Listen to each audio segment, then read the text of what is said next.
everyone and welcome back to another video. During this video, I'll be discussing everything you need to know about trailing stop losses and how I usually do them in my own trades to get the best out of the market.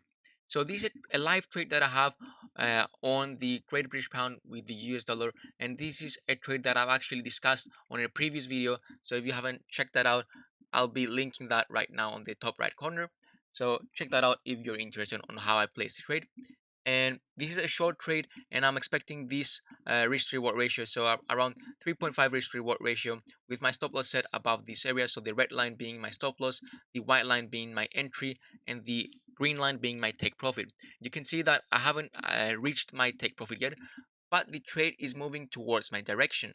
So what I usually do when I'm in this situation is I want to ensure that I'm going to be getting money out of this trade either way, because imagine if price reverses back up and hit my stop loss and ending up losing money instead of gaining money, and that's going to be a pretty hurtful experience in my opinion. And I've had that done, especially when I was a beginner, when I wasn't trailing my stop losses and hitting my stop loss afterwards, and that was pretty painful to see and lose money on a winning trade after I was like in this kind of profit.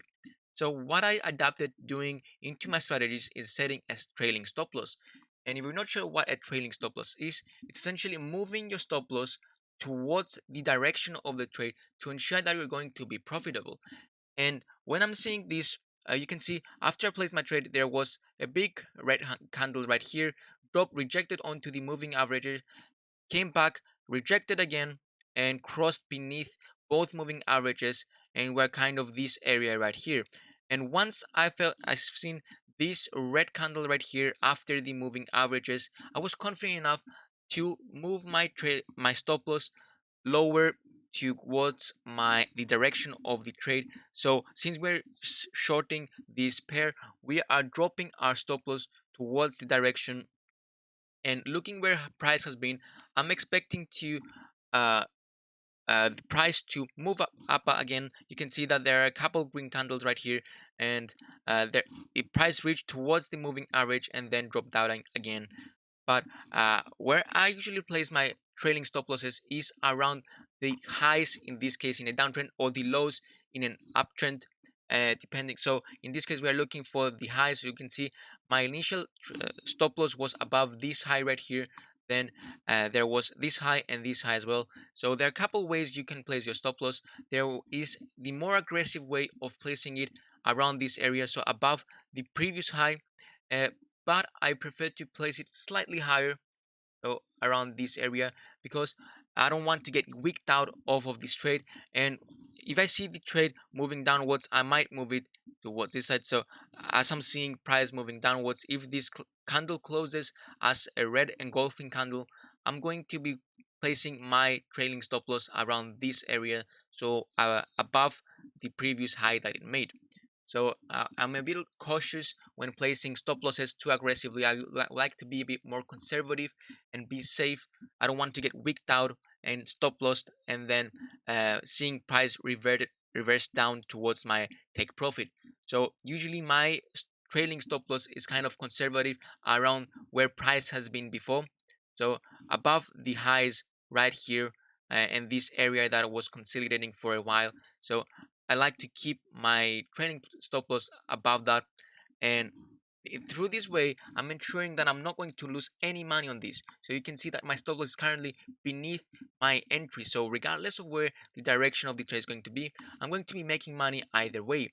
It's going to be a smaller amount of money that I will have made and I would have liked to make in this specific trade, because you can see, imagine the difference of the profit I would have made if it actually hit my take profit instead of my stop loss, but still it's a profit instead of a loss.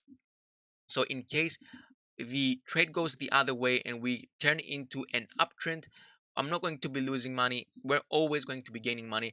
And through this, I'm ensuring that I have a risk-free trade, meaning that I don't have to worry about it. I'm just gonna leave it there and do its thing. And regardless of where the direction is going to be going, I'm going to still be stress free, because it doesn't really matter. I'm still in profit. And this also ensures that my money is protected. I'm not going to be losing money on this trade. I'm always going to be making money. and still be in profit.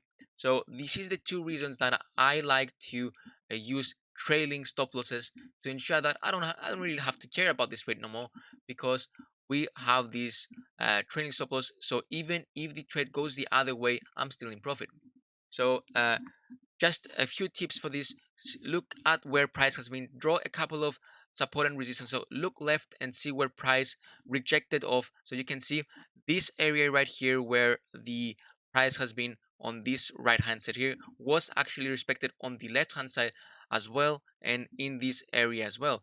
So this is pretty solid zone to be looking out for. So if you were to place it right here, you can see it actually aligns right here, and this is where price rejected both times. So after it crossed beneath it, it pushed back up, and then again right here showed reaction off of this area. So I would be confident to actually move my stop loss towards this area as well, but for now I've had it around this high right here and above this consolidation area where price rejected off of and kind of got stuck there for a while. So it depends on the trader of how you want to do this.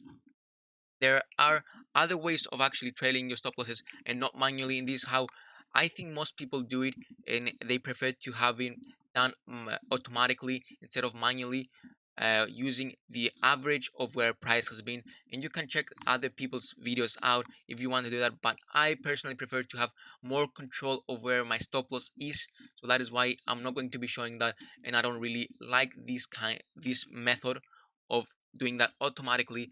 I'm pretty confident in my skills, so that is why I like to manually place everything, and I don't want things to be done automatically, because for example, if you were to be doing it automatically, your stop loss would have been significantly dropped due to how price has been behaving. And in case price moves back up, you might be getting wicked out of this trade and losing money. And this is why I changed my method, because initially I had the automatic way of trailing my stop loss, and I had couple of trades being wicked out, and I kind of thought, okay, I don't want to be doing this automatically. I want it to do it manually, have more control of how I'm going to be trailing my stop loss and more control over my trades. So these are my thoughts on trailing stop losses, and this is how I feel you should be trading these stop losses and trailing stop losses.